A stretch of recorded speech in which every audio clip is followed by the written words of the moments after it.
পদত্যাগ করতে যাচ্ছেন সরকারের দুই প্রভাবশালী উপদেষ্টা নাহিদ ইসলাম এবং আসিফ মাহমুদ। এ ব্যাপারে সময়সীমাও উল্লেখ করেছে দৈনিক আমার দেশ পত্রিকা। আরো জানাচ্ছেন তারেক আহমেদ।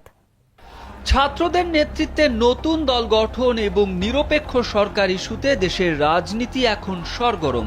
কারণ জুলাই বিপ্লবে নেতৃত্ব দানকারী ছাত্র জনতার উদ্যোগে শিগগিরই আত্মপ্রকাশ করতে পারে নতুন একটি রাজনৈতিক দল।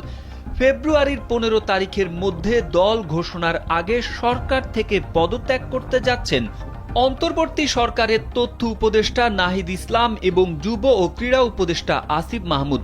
আর আগামী জুন মাসে পদত্যাগ করতে পারেন সরকারের আরেক উপদেষ্টা মাহফুজ আলম।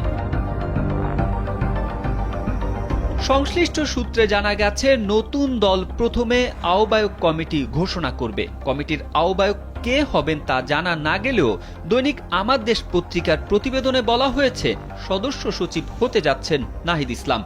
ছাত্রদের নতুন দলের গঠনতন্ত্রের কাজ চলমান রয়েছে বলেও জানা গেছে। বৈষম্য বিরোধী ছাত্র আন্দোলনের শুরু থেকেই প্রথম সারিতে নেতৃত্বে ছিলেন নাহিদ ইসলাম। সেই সঙ্গে তিনি ছিলেন জুলাই আগস্ট অভ্যুত্থানের এক দফার ঘোষক। ছাত্র সমন্বয়করা বলেন, দিন শেষে এক দফার যিনি ঘোষণা দিয়েছেন তিনি মূল নেতা। তাছাড়া সাধারণ ছাত্র জনতার কাছে নাহিদ ইসলামের জনপ্রিয়তা অনেক বেশি।